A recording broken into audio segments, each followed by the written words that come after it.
slaughtering innocent people under the guise of bringing freedom and democracy to these countries. Is that correct? That's right. You know, we inflict mega death on people, and what we wind up getting is mega debt to the military-industrial complex and the bankers that push us into this war, isn't it, Gerald? Well, you nailed it again. Mega debt.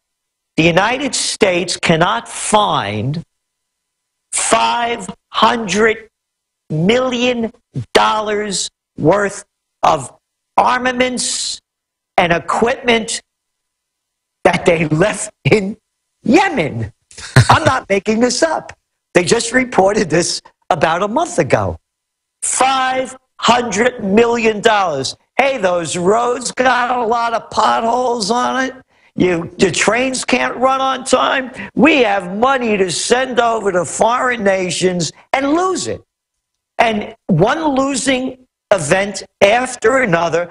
And again, $500 million. Oh, and by the way, Saudi Arabia and the King, they were the biggest importer last year of defensive military equipment, some $6.5 billion worth. Yeah, that's what it's about. It's about feeding the military-industrial complex, isn't it, Gerald? You know, there was a report that came out. It was CNS News pointed out that $1.2 trillion in taxes, a record number of taxes just through February, and yet that still didn't cover the bill. We still had a $386 billion deficit. So we're not making the world freer. We're making ourselves into debt slaves to the military-industrial complex and the bankers. Yes.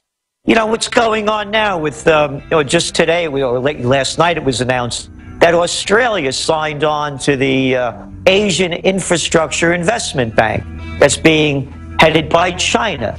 They're going to have $100 billion into it. That's bigger than the World Bank.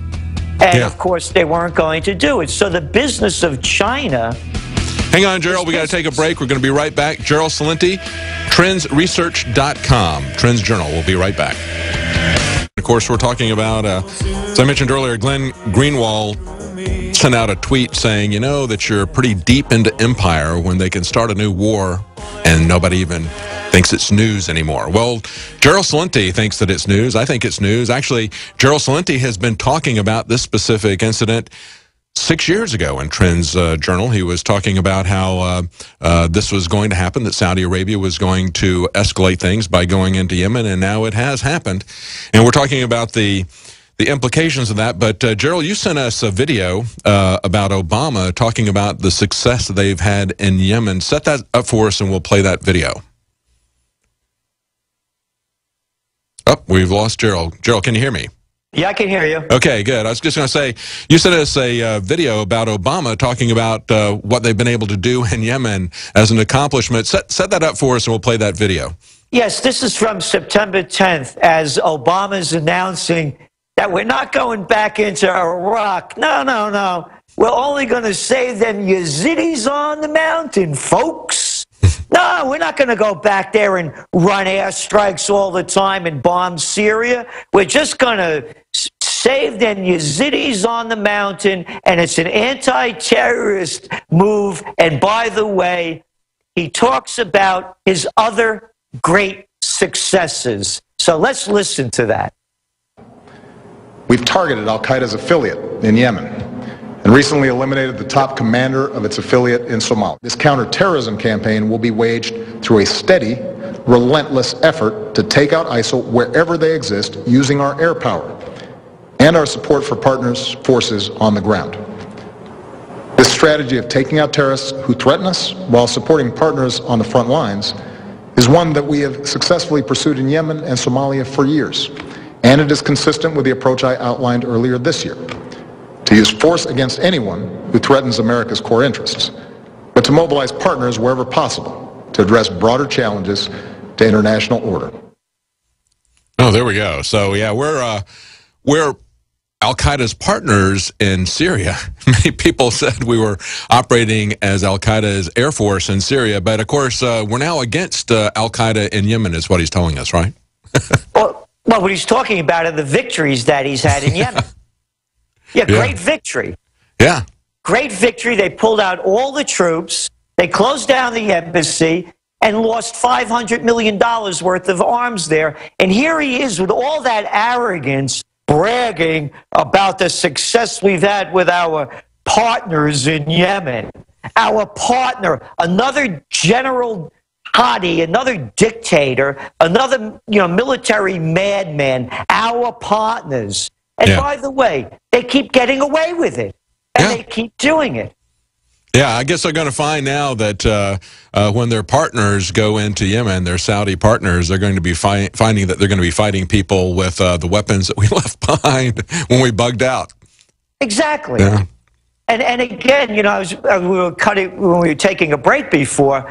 I was mentioning what's going on with China and the AAIB, the Asian Infrastructure Investment Bank, and that if you look at America's policy in Asia, what is it? Pivot to Asia, more military reach. And what's China's and the Asians' policy? More business. When are we going to get out of this military mentality of more war? And that's all we keep selling as our economy keeps going. Now, you saw the numbers last week that came out on durable goods. You saw the GDP numbers for 2014. Oh, whoopee-doo. It came in at, 2.2%. After trillions of dollars pumped into the market through quantitative easing and record low interest rates. And what are we doing? Getting involved in more wars? And who can get away with this?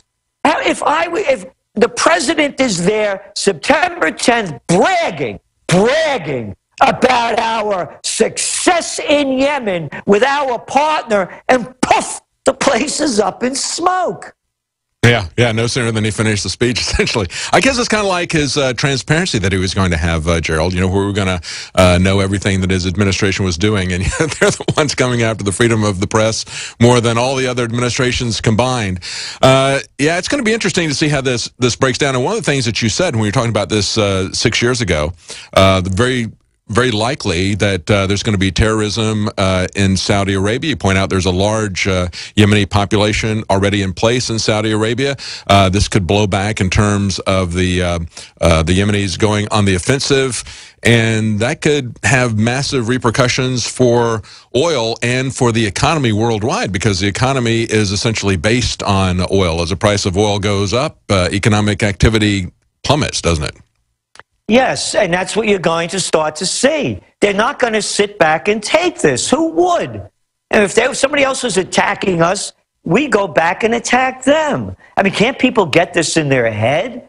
And all this Arab Little League has done is cause destabilization throughout the area. I'll never forget, David, I was on China Today, and along with the Washington bureau chief of Al Jazeera. Now, Al Jazeera is owned by the Qatar government, and they're the Sunnis, right? So this guy is making the case for why the United States has to overthrow Gaddafi. And this is going on for an hour. And finally I said to him, listen, I said, I'm tired of hearing this. I said, here you are, someone from Qatar, saying that the Americans have to get involved in this Libyan war. I said, why don't you pack up your gear and take your wife and your kids and yourself and go lead the charge? Well, here's this guy talking with this perfect English accent. I guess the bureau chief was trained in the UK. And then this cat lost it at the end. He starts yelling and screaming, look what our Nobel Peace Prize winner, piece of garbage, has done with Libya, along with Samantha Powers, Susan Rice, and Hillary Clinton in overthrowing the Gaddafi government. And look what happened last week at what happened in Tunisia with these Islamic fundamentalists who the United States and the Arab Little League supported in overthrowing Gaddafi as they blew up this museum, or not blew up the museum, they blew up people in this museum in Tunisia. Where did they come from? They came from Libya. Where are they going into Syria, into Iraq? It's all from the destabilization being caused by the Arab League and the United States support of these mass murderers going into foreign countries and trying to overthrow the governments. Yeah, of course, the net result of our policies in Libya is basically to turn it into an arms market for terrorism, a way that we can supply covertly our terrorist allies in Syria and other places. Maybe that was the design from the beginning. What do you think, Gerald? But I want to talk about the budget. You know, we have this massive defense budget. We just had Rand Paul make a very controversial proposal. He proposed adding $190 billion to the defense budget. And here's one of the perhaps only voices that could stand up to say enough is enough on the defense bill, but he doesn't do it.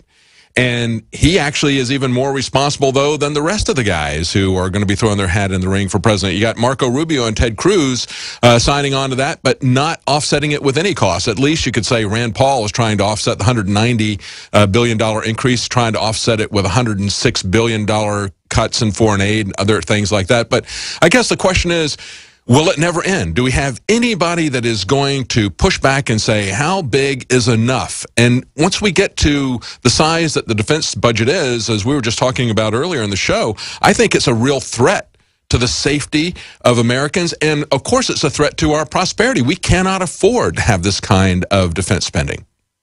Of course we can't. It's destroying the country. Again, you know, Eisenhower warned us about it. And I'm sick of these guys throwing out, well, I'm going to protect the homeland. Pack up your stuff and go lead the charge. Send your kids. Hey, is Obama's girls, when they get out of college or before they get into college, are they going to join the service? How many of these senators' sons and daughters are fighting? Everybody that wants war, go to the foreign country where you're leading, where you're bringing war to, and lead the charge. I've had it with these little boy chicken hawks with big mouths and cojones the size of mothballs telling us where we have to go fight. I'm sick of it. And they are all traitors to the founding fathers of this nation, from Washington to Jefferson, to Madison to Franklin, to Adams. No foreign entanglements. And what do they have to show for it? Nothing but loss. If anybody could add up some successes, I'd be happy to look at them. In the meantime, our nation's going down the crapper. Look at the numbers. What do you see? It's pretty amazing when you look at this increase, Gerald. This is more than most nations of the world have in a total defense budget. Way more than most of them have. It's way more than probably about 40% of the countries have in terms of a gross domestic product, this $190 billion increase. It's absolutely insane. As you pointed out, the founders knew this was going to destroy the country. James Madison said, if tyranny and oppression ever comes to this land, it'll be in the guise of fighting a foreign enemy. That's the way it's coming. And it's bankrupting this country. It's in front of us. I'm disgusted with all these guys. How can it change?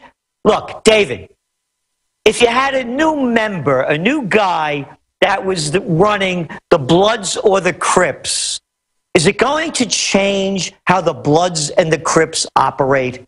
And I don't say that sarcastically. The Republicans and the Democrats are murderers and thieves. How many more people do they have to murder around the world in the name of freedom and democracy? And how much more of our money do they have to steal in the name of bailouts, too big to fails, loan guarantees, and special tax breaks to our buddies? We're not going to get it from the Bloods and the Crips, or as people like to be more proper, calling them the Republicans and the Democrats. They're a disgusting group of losers and thieves. Oh, as you pointed out, Gerald, with the Asian bank, you said China is getting involved in business, and all we're doing is you're shipping arms around. Our business now as a country is arms shipment. We are the arms merchant of the world, and we're fleecing the American public. We're destroying our wealth, as well as we're going to be destroying our own individual freedom, just as we see with this Operation Jade Helm. They are training, I believe, not just with this drill, but of course, I think these wars that we're seeing in the Middle East, I think those are training for what they're going to do here at home eventually. I agree. You're going to see this is going to collapse. Everybody knows it's being held up by record low interest rates. They haven't raised interest rates since 2006. We've had 0% interest rates for 6 years. Now they're doing it over in Europe as well. Do you know why the markets are up today?